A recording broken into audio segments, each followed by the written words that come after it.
वरदान है लौकिक अलौकिक जीवन में सदा न्यारे बन परमात्म साथ के अनुभव द्वारा नष्टो मोहा भव। सदा न्यारे रहने की निशानी है प्रभु प्यार की अनुभूति। जितना प्यार होता है उतना साथ रहेंगे, अलग नहीं होंगे। प्यार उसको ही कहा जाता है जो साथ रहे।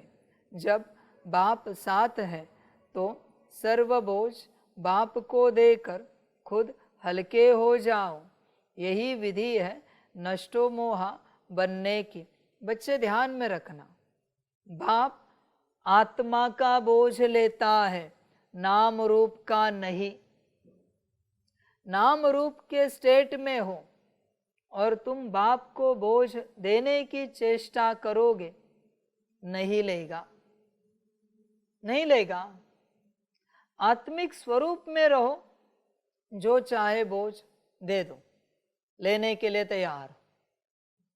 आत्मिक स्वरूप का ही, नाम रूप का नहीं बच्चे। देहाभिमान में जो तुम सुनाते हो उसके लिए मैं कान बंद कर देता हूं। देहाभिमान में, आत्मिक स्थिति में गाली भी दोगे तो भी कान खुले हैं मेरे। आत्मिक स्थिति में मुझे गाली भी दी फिर भी मैं सुनने के लिए राजी हूं। नाम रूप में, देहाभिमान में कुछ नहीं सुनता। कितनी भी दर्द भरी दुख भरी कथा कहानी सुनाओ, मैं नहीं सुनता। तुम्हें लगता होगा परमात्मा ने सुना है, नहीं सुनता।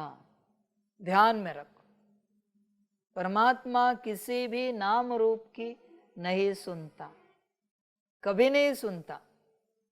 आत्मा रूप में सुना, सब सुनूंगा। कुछ भी सुनाओ, सब सुनूंगा, सब कुछ। टाइम पास की बातें भी सुनूंगा। आत्मिक रूप में, नाम रूप में नहीं बच्चे। इसलिए ध्यान में रखना, अभी भी तुम्हारा सारा बोझ तुम्हारे ही माथे पर है, क्योंकि आत्मिक स्थिति में नहीं हो। तुम कितना भी लेटर लिखो, कितना भी रोहरियान करो, मुझ तक कुछ भी पहुंचा नहीं है। ध्यान में रखना, बोझ पहुंचाने का आइडेंटिफिकेशन एक ही है, आत्मिक स्थिति, और कुछ नहीं। थंब इंप्रेशन वही है, आत्मिक स्थिति। बोझ पहुंच जाता है। आजकल होता है ना, लॉक होता है थंब का, फेस का। तुम कुछ भी देने की चेष्टा करो, आत्मिक स्थिति होगी तो ट्रांसफर होगा, वरना ट्रांसफर नहीं होगा। सब कुछ आत्मिक स्थिति की बातें हैं, सब कुछ। आत्मिक स्थिति में रहकर नाम रूप की भी बातें सुनाओ तो भी ट्रांसफर हो जाएगी। आत्मिक स्थिति में रहकर नाम रूप का बोझ भी ट्रांसफर हो जाएगा। मैं ये नहीं कह रहा हूं आत्मा का ही बोझ, चल ये भी छूट दे रहा हूं। आत्मिक स्थिति में रहकर तेरे नाम रूप के संसार का भी बोझ मुझे सौंप दे, लेने के लिए तैयार हूं। पर आत्मिक स्थिति में रहकर, और फिर जब संसार में लौट जाएगा, आत्मिक स्थिति में जाना है।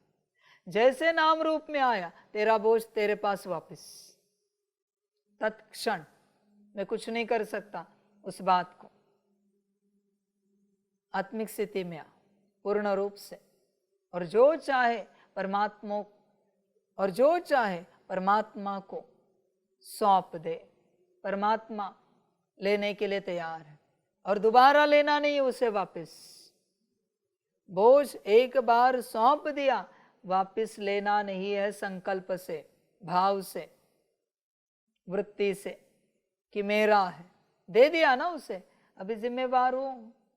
तुम क्यों सोच रहे हो उसका क्या होगा, कब होगा, कैसे होगा? तुम्हें क्या लेना देना है? समझ है बच्चे? आत्मिक स्थिति में आओ और अपना कल्याण करो, हल्के हो जाओ। जब बाप साथ है तो सर्व बोझ बाप को देकर खुद हल्के हो जाओ। यही विधि है नष्टो मोहा बनने की। लेकिन पुरुषार्थ की सब्जेक्ट में सदा शब्द को अंडरलाइन करो। समझ है बच्चे?